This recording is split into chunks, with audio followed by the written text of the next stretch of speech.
नुसता वैताग आणलाय बाय. कुठं इरबळ वाड्याला खोड्याला कुठं हिंडत्यात. परे तो टावेला निकडं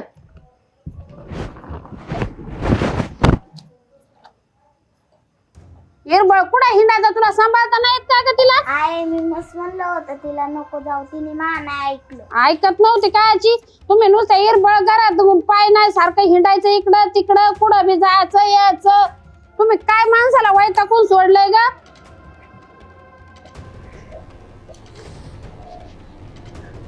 अरे उठ. इरबळ मरणाचा वैताग आणि कुठं गेली होती का? हा मरणाचा ताप आलाय बाया. लय वैताग आणलाय पोरींनी आपल्याला.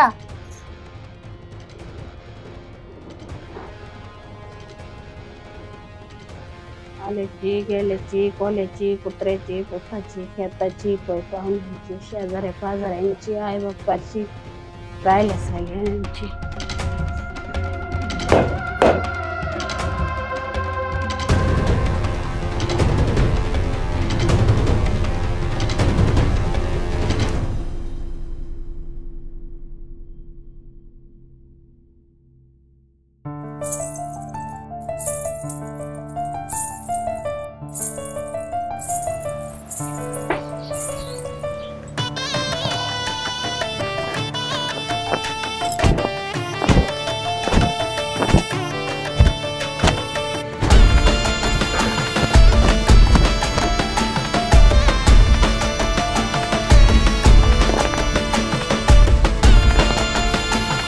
काय झालं असं काय बघताय? मोहिनीबाई काय धारदार नजर आहे हो तुमची. काळी चिरल्यासारखं झालं बघा. तो चंद्रासारखा मुखडा आणि ती घायाळ करणारी नजर. असं वाटतंय बघतच राहा. एवढं बी बघू नका, नाही तर तुमचीच नजर लागेल मला.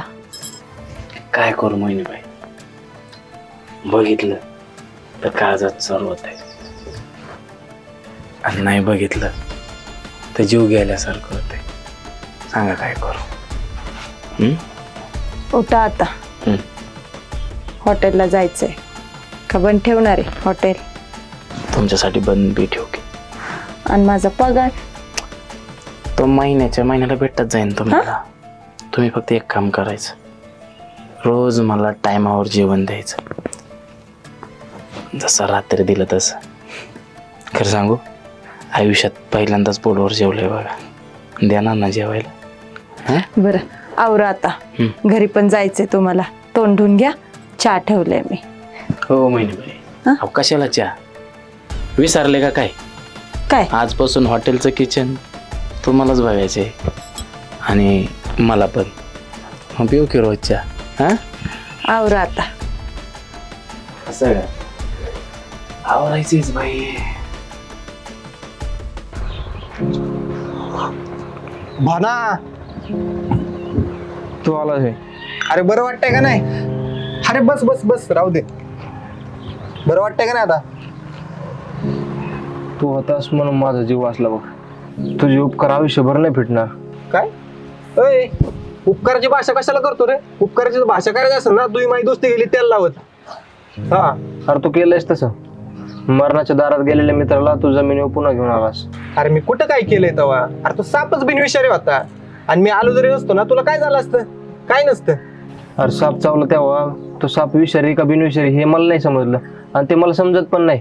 अरे साप चावला तेव्हा एवढं घाबरलो की साप चावला बघून याच्यामुळेच माझा जीव गेला असता. अरे तुला सापांबद्दल माहिती आहे बघ.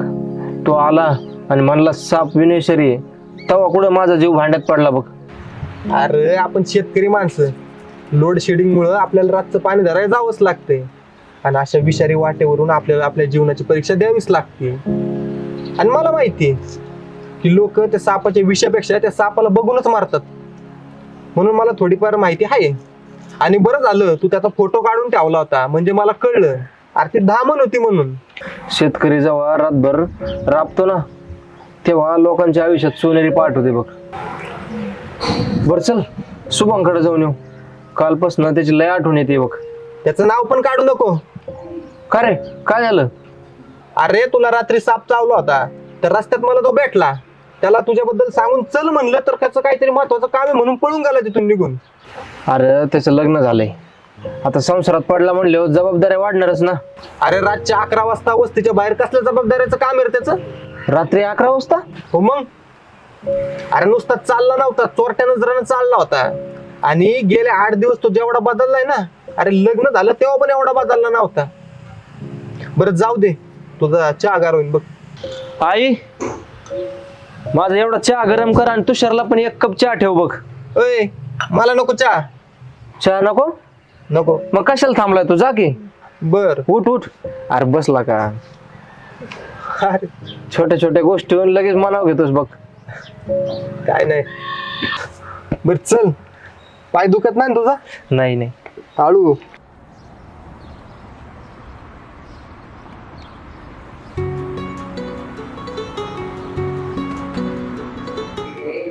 चहा तर लय गोल झालेला आहे तुमच्यासारखा. अजून घ्या की मग. त्या तुम्ही देशाल तर काय हरकत नाही घ्यायला.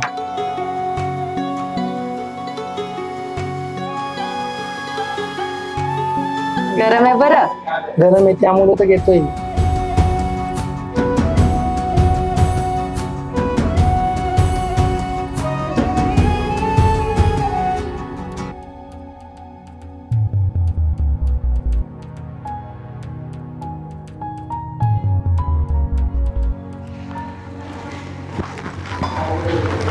काय हो सुगंधा, काय झालं असं तोंड पाडून बसलाय? काय नाही. सांगायचं नाही का मला?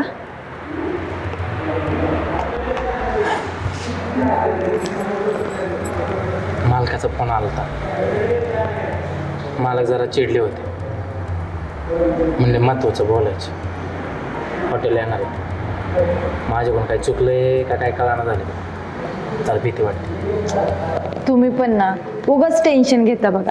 तुम्ही नाही का मला तर गेल्या वेळेस बोलला होता बघा, अशीच त्यांनी तुमची मस्करी केली होती बघा, तसंच काहीतरी असेल. तुम्ही नका टेन्शन घेऊ. अशी कशी काय होईल?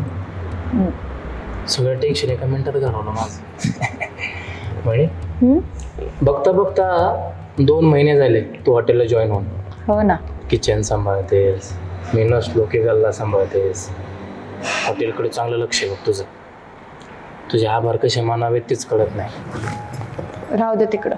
उद्यापासून येत नाही मी हॉटेलला. अगं झालं काय एवढं कसं आहे? मग नाहीतर काय.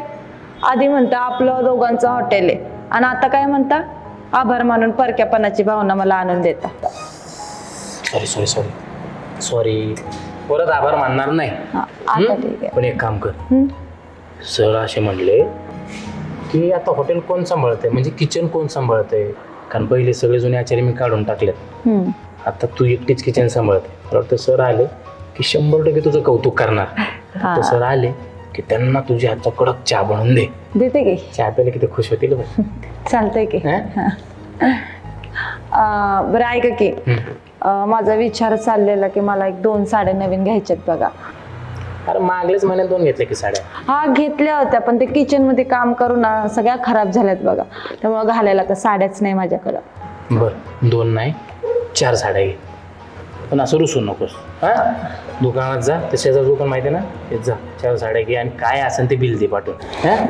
चालतंय काय? चल, ठीक आहे. लागा तयारीला. चला काम करायला घेते मी.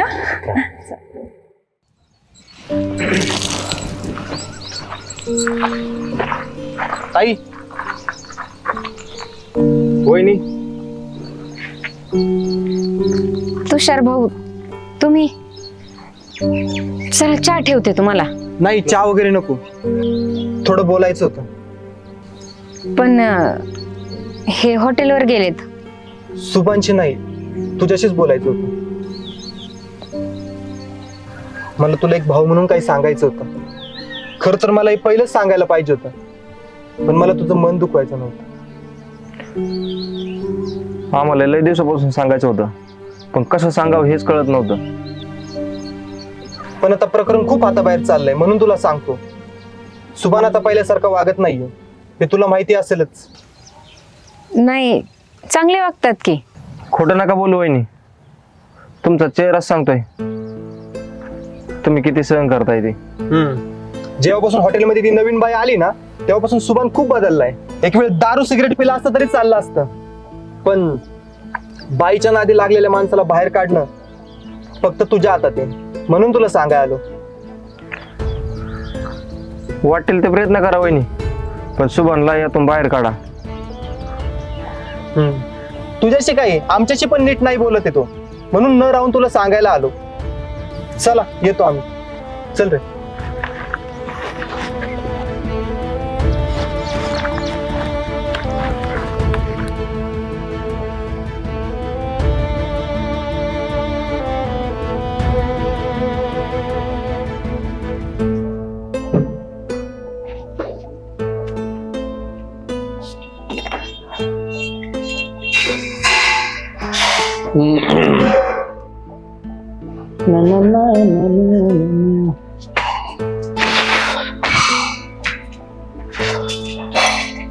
मग सुभान कुठं लक्ष आहे?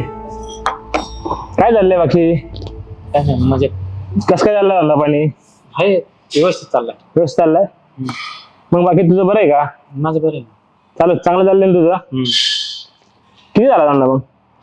झालं आतापर्यंत 350 500 झालं. काय 500 रुपये? अरे काय लावलंय काय तुम्ही नेमकं? टाइमपास लावलाय का हॉटेलचा? पहिला धंदा काय असायचा आपला? 30-40 आपला गल्ला व्हायचा. सुभान चाललंय काय नक्की तुझं? मालक माझं धंद्यात लक्ष आहे, पण अचानक काय चाललंय ना काय कळणार झालंय बघा. अचानक नाही, महिना दीड महिना झालाय. आपला धंदा महिना दीड महिन्यापूर्वी 30-40 असायचा आणि आज फक्त 500 रुपये. अहो मालक, शेजारी पण 2-2 हॉटेल आहेत. आता त्यांनी ऑफर लावले, मग आपल्याला गिऱ्हाईक कमी यायला लागले, त्यात मी काय करू? अरे त्यांच्या ऑफर आज आहेत का? काल पण त्यांच्या ऑफर होत्याच ना. पण आपल्या हॉटेलची चव आणि क्वालिटी ह्याच्यावर आपल्या इथे लोक येत होते. तू तुझ्या मनाने आचार्य बदललेत का? त्याच्यामुळे हे सगळं झालंय. हे उद्योग करून ठेवलेत, ह्याच्या कंप्लेंट माझ्याकडे पण माझ्या कानापर्यंत पोहोचल्या. तुला इतक्या दिवसातून सांगतोय मी, माझं ऐकत नाही तू. आता काय मी जाऊन स्वयंपाक करू का सर? सांगा बरं तुम्ही. मग आता ही मोहिनी इतका भारी चहा बनवते नसत, काय चव येते या चहाला. तुम्ही एकदा पिऊन बघा, पण गिऱ्हाईक काय येत नाही मला काय कळतच नाही बघा. अरे ती काय करतील काय नाही ते मला चांगलंच माहितीये. कळतं मलाही बाहेरून तुझं काय चाललंय इथं. 1.5 महिन्यात वाट लावली हॉटेलची तू. हे बघ, तुला 10 दिवसाचा वेळ जो शेवटचा, तेवढ्या 10 दिवसामध्ये ना हॉटेल परत जैसे ते झालं पाहिजे बघ. आणि तू ते करू शकतो. आणि नाहीतर काय मला कामावरून काढणार ना? अहो मीच तुमचं काम सोडतो, मला बी गरज नाही. अहो मी होतो म्हणून हॉटेल चाललंय तुमचं. माझी एवढी हिंमत आहे ना, मी स्वतः सुद्धा हॉटेल टाकू शकतो काय, आणि सगळं करायचं, पण तिला काय बोलायचं नाही. त्यावेळेस मी हॉटेल टाकेन ना, हिलाच कामाला ठेव. कोण ही? हा मोहिनी, चल काय गरज ना आपल्याला कामाची. चल तू चल. सुभान, रागात निर्णय नको घेऊ. सुभान, अरे या बाईचा नाद सोड, तुलाही पुढे जाशील. जरा विचार कर अजूनही, नाही तर माती होईल रे बाळा तुझी. झाली मग आम्ही बघा. चल.